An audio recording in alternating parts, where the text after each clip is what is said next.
Second video. So now we're going to talk about some stuff you can do for the shoulder. What we're going to do, this one's going to be a little bit shorter, just because I know I had to do some explanation last time. So I'm just going to get these underway. So let's talk about some components of what you could do extra that you haven't been doing. And if you have any questions, just email me back.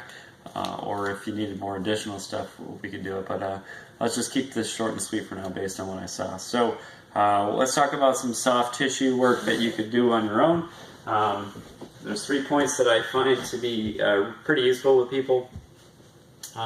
Getting a lacrosse ball, really able to dig into some little areas is ideal.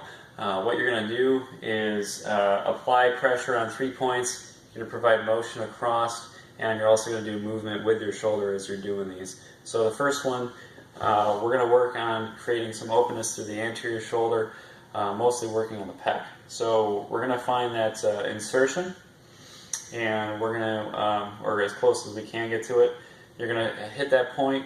You're going to get your hand back behind you. I like to touch like that opposite SI joint, and then we're going to create some compression. So as you roll through, what you're going to do is you're going to go from that insertion point across towards the sternum on that upper pec, and as you go across, you can bring the elbow upwards. So what I'm doing is I'm going across, and as I'm going across, I'm bringing that elbow up. We do a front view here. So once again, attachment. Oh, let me get a little back. Let me get the camera down.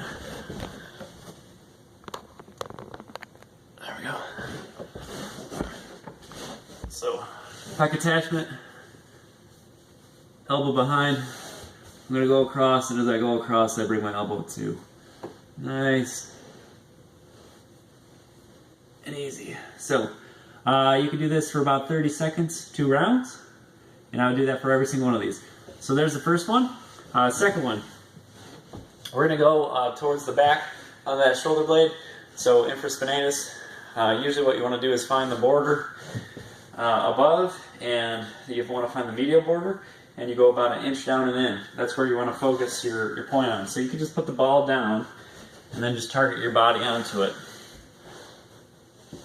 So I'm going about 1 inch down and 1 inch in, and you're going to find probably a nice little spot to begin work on. So in this position, what I do is as following. I'm going to relax my neck as much as possible, so a pillow helps if you can't get it all the way down and extended. Arms straight, elbow locked, and I'm going to start down onto the floor. I'm going to get a really nice compression up to that point. And what I'm going to do is, as I create the compression, I'm going to move my arm up, and as I come in, I'm going to turn my thumb down. Adding a nice broad straight there. Now as I do this work, I can move along that muscle line, and you're just going to find it's going to continue to be tender, and you can just keep performing the same motion. So there's not exactly repetitions. Once again, with rolling, I like to do 2 rounds of about 30 seconds. And you can work up to a minute if you want for all of these. Okay. And then the last point, we're going to hit a number of muscles that kind of collide with each other and create a little confusion, so we want to try to break and release those up. So what you're going to do is find that lat line that just points right above the border of the arm. We're going to hit that point there. Once again, lay down, create compression, and you're going to start with your elbow in, and you're going to reach out, and as I reach out, I'm going to allow the ball to kind of roll back towards that shoulder blade. Oh yeah. And then arm goes up and across the face. So elbow down, reach out, and bring the hand across the face. So same thing, 30 seconds to a minute, 2 to 3 rounds. So from there, just the other issues I saw. I'll give you a mobility drill, and there's a number of them. If you're already doing like follow-throughs or pass-throughs, whatever you want to call them. Those are good with bands or with PVC pipes. I don't know if you do this, but another great one is the sleeper stretch. So laying on your side or against the wall, you can imagine against the wall is the same thing. you're going to have your chest and shoulder be level with each other. You're going to make your elbow create compression against that wall or floor. And from there, what you're going to do is let your arm drop internally until you hit an end point. You're going to comfortably create some overpressure with the opposite hand, feeling a stretch through the posterior shoulder, through the posterior labrum. If you feel it in the front, I wouldn't suggest really doing this. But if you can get that stretch to be felt in that back area, that's ideal. And you can just hold this for about 15 to 30 seconds and do 3 rounds. And each time you do it, you want to just see if you can drop it a little bit further. And even just doing it for about 10 seconds, I was able to get a little bit further. And just keep creating more rotation there. Alright, and the other mobilization that I was going to suggest, and this is kind of one that's overlooked all the time, is just simply doing wall angels. So you want to get the middle back and back of the head against the wall as best as possible. Elbows and hands are always going to be touching a wall or floor. And you're going to try to get your elbows as close together as possible against the wall. And then come back up. Elbows as close to the wall as possible. And then go as far up as possible, keeping the backs of your hands and your elbows locked against the wall or floor. Once again, this isn't something you necessarily feel a whole heck of a lot, but once you get done, you should feel that a great opening in the posterior shoulder.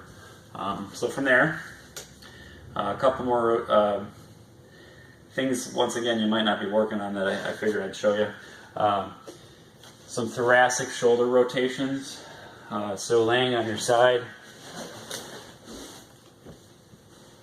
what you're going to do is make your body as straight as possible. So ankles, hips, and knees on that bottom side of the body, all in line with each other. You want to get a pillow for your head most likely, or do what I do right now and just kind of let it levitate. What you want to do with this is the following. Upside leg goes into a bent position. Foot goes into the back of the knee on the downside leg. Your arm on that downside is going to be facing out. You want to get that shoulder and chest as best in line as possible. So you're going to basically, you could form a straight line between the two shoulders, and that should form a line all the way down. From there, what you're going to do, you're going to allow that top side hand to go as far forward as you possibly can bring it. And then from there, what you're going to do is bring it upwards and out. Keeping everything on that top side except for that shoulder and movement. So I'm really just affecting that middle back up, creating a rotation. You want to use your shoulder blade to try to drive your shoulder down a little bit further. And simply just try to do that motion slow and controlled for about 5 seconds. And you could just go back into it. If you want to hold it for longer at the end, that's okay too. So once again, I'm trying to keep my neck. That's what a pillow is usually good for this, is that you can keep your neck in a nice packed position. Good. And so for you, the right side would be more ideal. You could do it on the left as well if you want. You're going to find your right's probably going to be a lot tighter. So I'd focus on that. 2 rounds of 10, or just 1 round of 10 if you got the time. That's good. From there, a couple more suggestions. I don't know if you do these, but to some degree, some internal joint stability I think would be ideal to work on. So a great one to start with is just what I call a pack roll. So what you're going to do is get into almost like a get-up position. You're going to allow your shoulder to have a gentle drop, but you're still going to maintain a nice upward pressure. And what you're going to do at this point, same side leg is going to be bent. You're going to create rotation with it, allowing your body to rotate along that axis. And you're going to try to rotate your body as far to the side as possible, while keeping the kettlebell in the relatively same fixed point. Moving that shoulder along the axis of motion. So the shoulder blade's really creating that motion. Leg form's okay, I guess. If you want to focus on your leg form, you can do that too, but I'm just kind of letting it go, and I'm just facilitating motion through that. Tensing my core a little bit, but I'm more focused on what I'm doing with my shoulder than anything. And this one's a doozy. You really only want to do this probably one round with a 35-pound kettlebell. And you want to do that one round, maybe like 5 to 10 reps tops. But it's slow, controlled motions with that one is really ideal. If you need to see that a couple more reps, be more than happy to send another video. And then the last one I had is just a 4-point rotation. Once again, a great one that creates a connection between the middle back and shoulder and neck. So in a 4-point position, or 6-point I guess is what you want to call it, neutral spine, head forward. You're going to bring that head into a more packed position. And from here, what you're going to do, I'll show you on the right shoulder, because that's the one you're going to most likely be doing this with. Once again, you can do this with both, and you can do 2 rounds of 10 to 15. You're going to bring that hand behind your head, and you want to try to keep that neck as straight with this motion as possible.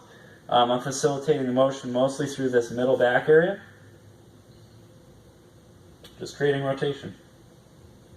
Trying to keep my spine neutral, trying to keep my head on a fixed point. That's kind of not really doing so great with me today, but just creating rotation through that middle back and creating openness through the shoulder. So once again, 2 rounds of 10. I'll run on a 10 depending on how much time you have. 10 repetitions is usually ideal. Alright, that should do it for now. If you have any questions, let me know.